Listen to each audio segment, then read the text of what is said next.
Hello बच्चों, कैसे हैं आप। एसके एजुकेशन में आपका स्वागत है। और आज हम पढ़ने वाले हैं आपकी कक्षा 8 का हिंदी व्याकरण में जो खंड बा का भाग है रचना।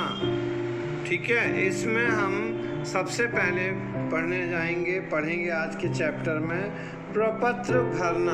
प्रपत्र भरना मतलब सबसे पहले हम इस पाठ को पढ़ने से पहले ये समझ लें कि प्रपत्र होते क्या हैं। प्रपत्र को हम इंग्लिश में फॉर्म्स कहते हैं।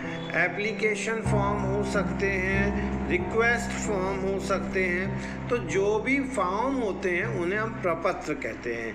हिंदी में हम उनको प्रपत्र कहते हैं। और हम ये जानते हैं कि अब आप बड़ी क्लासेस में आ गए हैं और आपको अपने दैनिक जीवन में बहुत सारी जगहों पर बहुत सारे प्रकार के फॉर्म भरने पड़ते हैं। जब आप रेलवे स्टेशन जाते हैं और अपनी टिकट का रिजर्वेशन करवाने वाले होते हैं तो उससे पहले आपको एक फॉर्म भर के जमा करना होता है।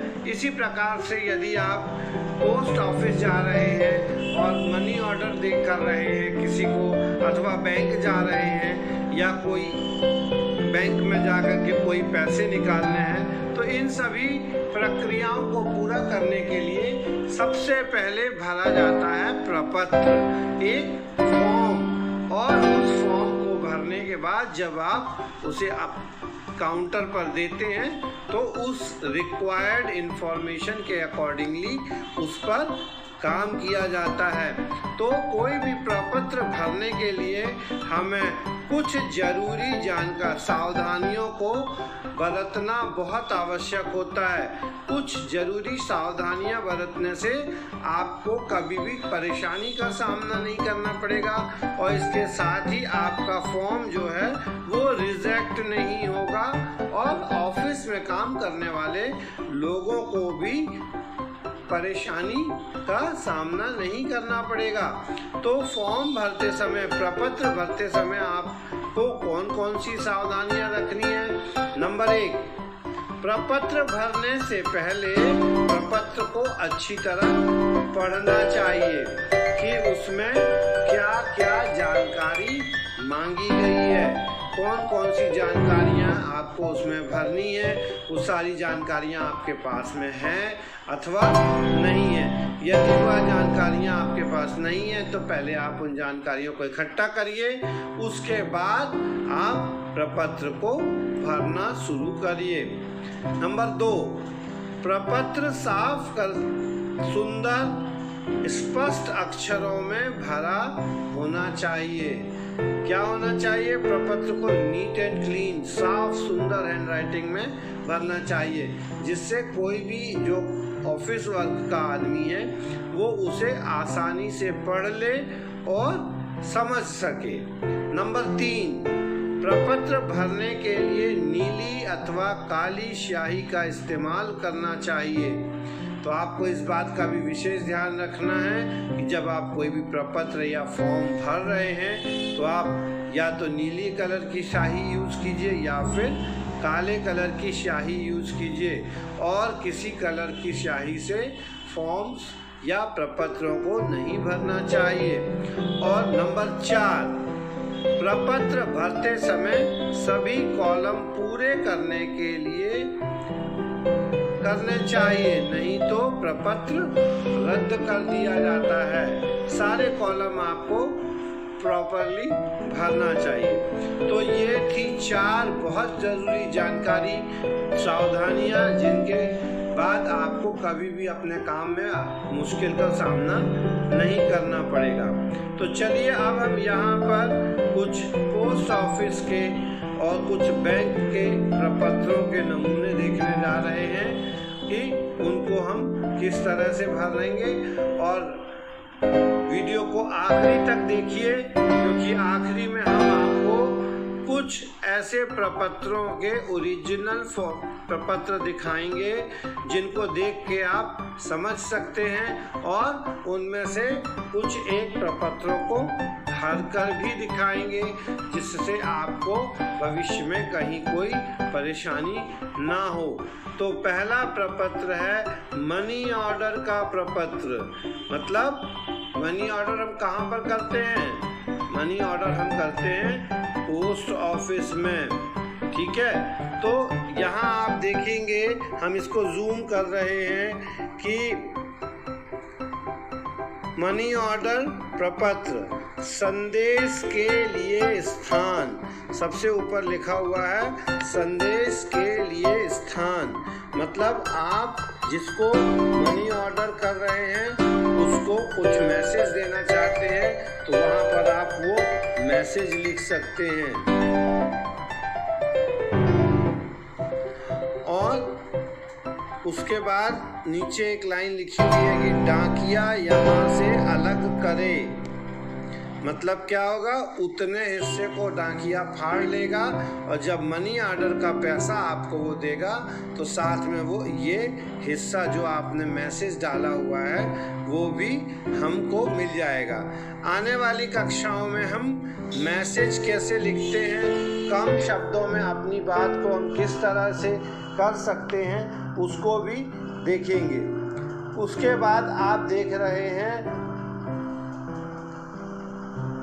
किनारे में ये यहाँ पर लिखा हुआ है भारतीय डाक मनी ऑर्डर। जो पैसे आपको भेजने हैं वो वहाँ पर आप लिख देंगे 1500 रुपये मात्र, और नीचे इन वर्ड्स लिख देंगे। किसको भेजना है बगल में लिखना पड़ेगा, किसको भेजना है।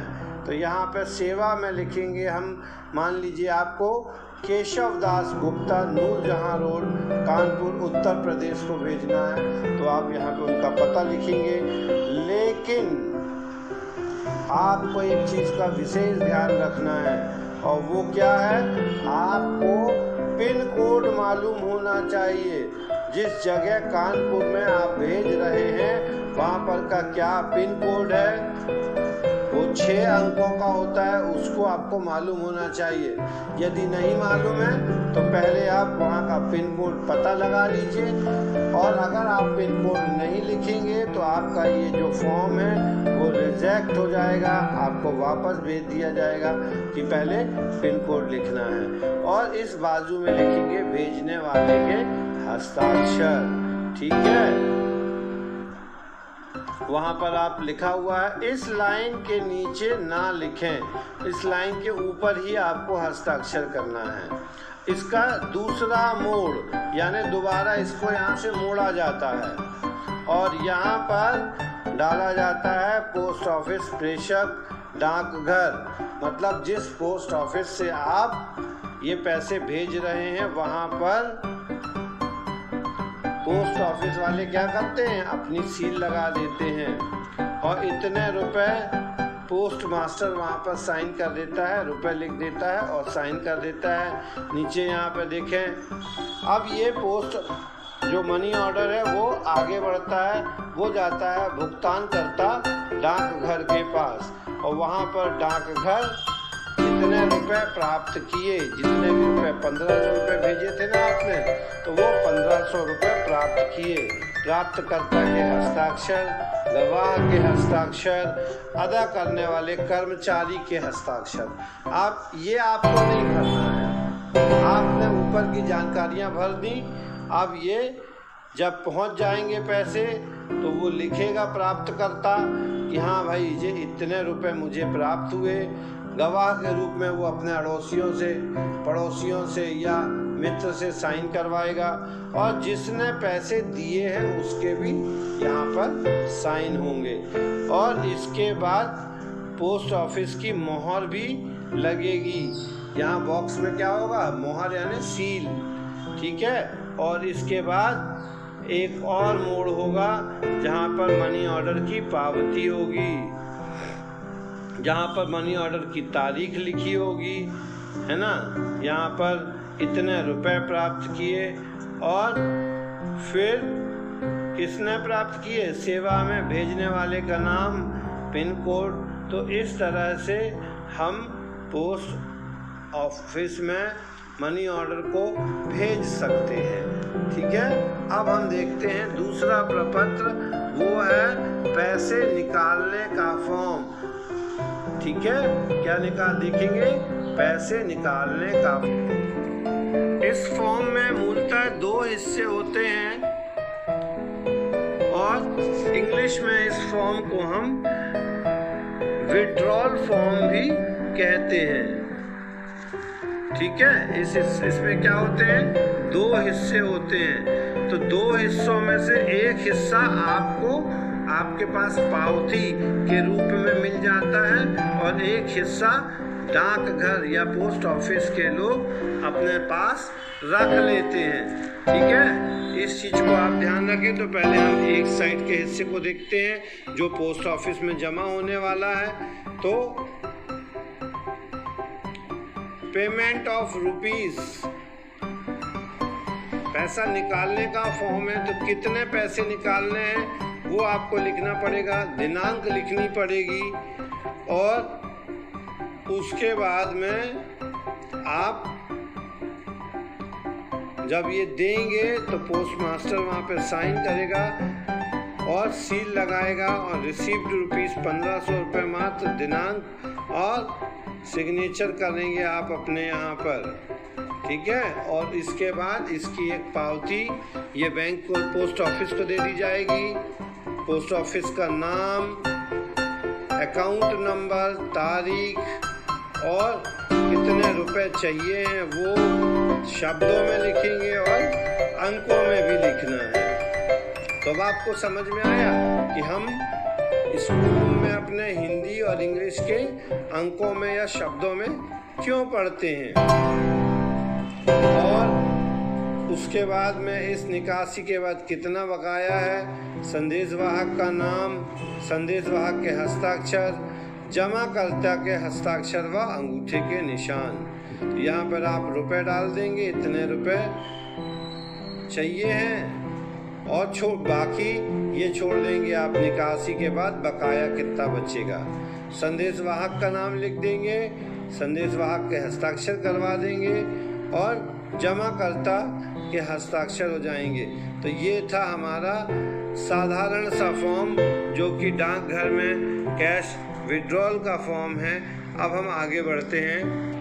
आपका अगला फॉर्म है डाकघर बचत बैंक प्रपत्र।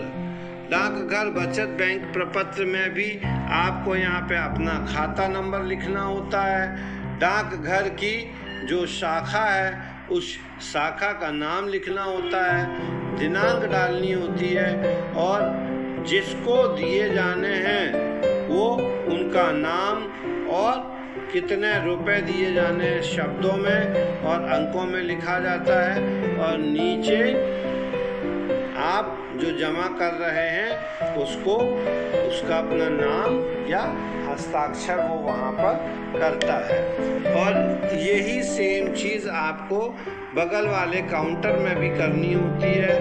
उसमें आप नाम, तारीख, account number, amount in numbers और अमाउंट इन वर्ड्स लिख करके जब देते हैं तो बैंक वाले यहाँ, पोस्ट ऑफिस वाले यहाँ पर क्या करते हैं, यहाँ पर सहायक जो होते हैं बैंक पोस्ट ऑफिस के वो साइन करके और सील लगा देते हैं।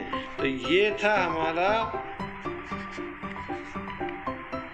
डाकघर का बचत बैंक का प्रपत्र, यानी कि यहाँ से आप पैसे जमा करने का काम कर सकते हैं। इस फॉर्म को भर के आप क्या कर सकते हैं, पैसा जमा करने का काम कर सकते हैं।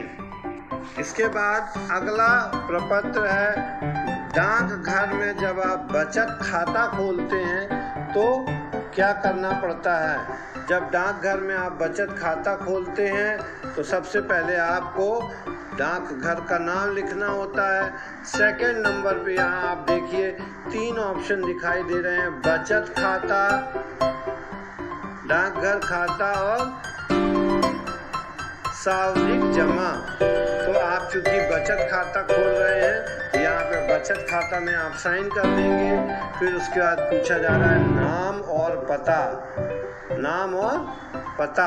तो आप नाम भर देंगे, पता भर देंगे, और यदि कोई अवयस्क है तो उसकी जन्म तारीख और किस सन में वो वयस्क होगा उसकी तारीख भी भरी जाएगी, और आवेदक जो है उसके साथ उसका संबंध क्या है।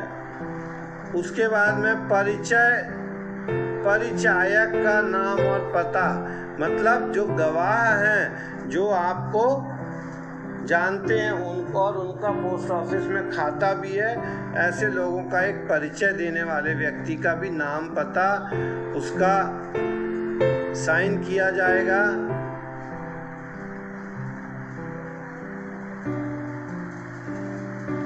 ठीक है। और इसके बाद में आप आगे बढ़ेंगे तो नीचे कुछ और है। ठीक है। नीचे क्या है, फॉर्म 1 दिया गया है कि अगर बैंक अधिनियम 1873 भाग 3 की धारा 4 के अधीन नीचे व्यक्ति को की अकाल मृत्यु हो जाती है तो उस स्थिति में जो रकम है उसको प्राप्त करने वाला कौन होगा, नामांकित व्यक्ति कौन होगा, जिसको हम बोलते हैं नॉमिनी। ठीक है। और उसके बाद में नॉमिनी में नाम भरा जाएगा, उसका पता भरा जाएगा। ठीक है। और उसकी जन्म तारीख भरी जाएगी। और उसके बाद में जो आवेदक हैं वो आवेदक यहाँ पर क्या कर देंगे, अपने साइन कर दिए जाएंगे, आवेदक के करवा दिए जाएंगे। और ऐसा नहीं है कि एक ही साइन, आवेदक से 3-4 बार साइन करवाए जाएंगे, जिससे कि आप जो आवेदक है वो कहीं ऐसा तो नहीं कि फर्जी साइन कर रहा है, इसलिए सारे साइन एक से होने चाहिए। और उसके बाद में यदि एक से अधिक आवेदक हैं तो उनके भी उसके नीचे साइन होंगे। और उसके बाद पोस्ट ऑफिस जो है तारीख की मोहर लगाएगा, और पोस्ट ऑफिस की मोहर लगाएगा, और इस तरह से आपका बचत खाता जो है वो पोस्ट ऑफिस में खुल जाएगा। इसके बाद हम देखेंगे बैंक के प्रपत्रों में सबसे पहले चेक भरना। हम चेक किस तरह से भरते हैं, तो यहाँ पर चेक में पे किसको दिया जाना है उसका नाम भर दिया जाएगा, कितने रुपए दिए जाने हैं उतने रुपए शब्दों में लिख दिए जाएंगे, और जो बगल में चौकोर बॉक्स बना हुआ है उसको हम वहाँ पर अंकों में भी उतने रुपए लिख देंगे। और जो इसके बाद यहाँ पर जो एक बना हुआ है, यहाँ पर आपका खाता नंबर डलेगा। ठीक है। खाता नंबर और खाता का पृष्ठ क्रमांक। और इसके बाद में यहाँ बैंक ने जिस भी बैंक में आपका चेक है उस बैंक का पूरा इंफॉर्मेशन, उसका IFSC कोड, रजिस्ट्रेशन नंबर सब डला हुआ है। और यहाँ पर आप करेंगे अपने हस्ताक्षर। वैसे तो उसकी जो चेक बुक है आपकी, उस चेक बुक में अकाउंट नंबर लिखा रहता है, लेकिन एक बार यहाँ पर भी लिखना पड़ता है, जिससे कि दोनों आपस में मैच हो जाएं।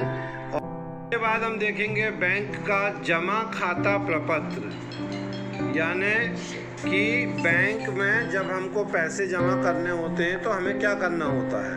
यहाँ पर देखिए, इसमें भी 2 भाग होते हैं, एक भाग पावती के लिए होता है और दूसरा भाग बैंक अपने पास रखता है। इसमें आपको क्या करना होता है, सबसे पहले शाखा लिखनी होती है कि किस शाखा, जैसे सेंट्रल बैंक है तो सेंट्रल बैंक ऑफ इंडिया का कौन सी शाखा में आप पैसे जमा करना चाहते हैं। ठीक है। उसके बाद आप लिखेंगे जमा करने की तारीख, कितनी तारीख को आप जमा कर रहे हैं और किसके खाते में जमा कर रहे हैं, उसका नाम और उसका खाता नंबर कि किस खाते नंबर में वो पैसे जमा होने हैं। अब यदि आप चेक के द्वारा जमा कर रहे हैं तो आपको अदाकर्ता बैंक का नाम, शाखा का नाम, चेक संख्या आदि जानकारियां भरनी है। और यदि आप नगद पैसे जमा कर रहे हैं तो देखिए, जैसा कि मैंने पहले बताया था कि आपको पहले से तैयारी करके जाना है।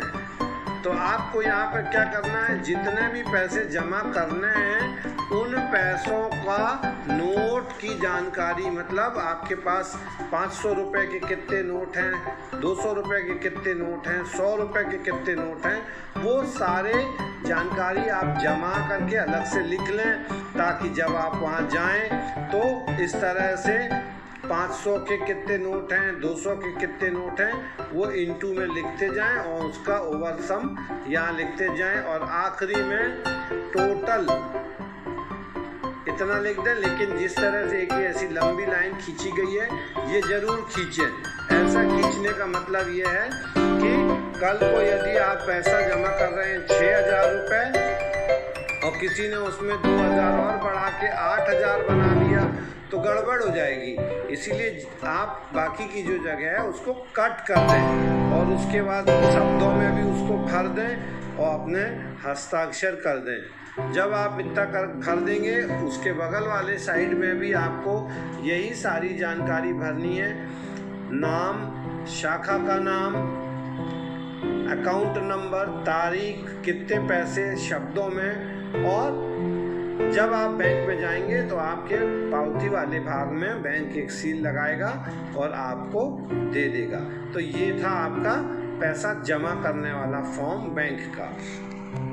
अब उसके बाद है आखिरी फॉर्म, जो कि है बैंक से पैसे निकालने वाला फॉर्म। जी हाँ, तो उसमें भी आपको यही करना है, जिस शाखा से आप पैसे निकाल रहे हैं उस शाखा का नाम लिखना है, तारीख डालना है, कितने रुपए निकाल रहे हैं वो रुपए शब्दों में भी लिखना है और अंकों में भी लिखना है, किस खाता से निकलेंगे वो भी लिखना है, और उसमें अपने हस्ताक्षर भी करना है। जब आप वो फॉर्म भर के देंगे तो बैंक वाला उसको चेक करेगा, अकाउंट नंबर चेक करेगा और उसके बाद उसमें सील लगा करके वो फॉर्म अपने पास रख लेगा और आपको 6,000 रुपये या जो भी आपने फॉर्म भरा है उतने पैसे वो आपको दे देगा। तो ये थे हमारे प्रपत्र भरने के तरीके, कैसे प्रपत्र भरे जाते हैं। और जैसा कि मैंने आपको वीडियो में पहले ही बताया था कि हम आखिरी में आपको लाइव ओरिजिनल फॉर्म्स दिखाएंगे, ओरिजिनल प्रपत्र दिखाएंगे। तो चलिए सबसे पहले हम आपको दिखाते हैं पैसा जमा करने वाला प्रपत्र। देखिए, ये जो प्रपत्र आप देख रहे हैं ये पैसे जमा करने वाला प्रपत्र है, जो कि बैंक ऑफ बड़ौदा का है। तो यहाँ पर देखिए आप, डिपॉजिटेड इन ब्रांच, खाली जगह पड़ी हुई है। यहाँ पर आपको क्या करना है, किस शाखा में जमा कर रहे हैं, ठीक है। और उसके बाद आपको तारीख डालनी है, तारीख डालने के बाद अपना नाम लिखना है, अकाउंट नंबर लिखना है, टाइप ऑफ अकाउंट यानी सेविंग अकाउंट है कि करेंट अकाउंट है, मतलब बचत खाता है या चालू खाता है, ये लिखना है। इसके बाद आपको कैश के पूरे डिटेल यहाँ पर बना करके भरने हैं। 2,000 का नोट, 500 के, 200 के, 100 के और उसका टोटल, और यहाँ पर आपको साइन करना है, ठीक है। और यहाँ पर आप लिखेंगे इन वर्ड्स टोटल। यदि 50,000 रुपये से ऊपर का जमा कर रहे हैं आप, तो आपको पैन कार्ड का नंबर, मोबाइल नंबर और पर्पस ऑफ द पेमेंट भी लिखना पड़ेगा।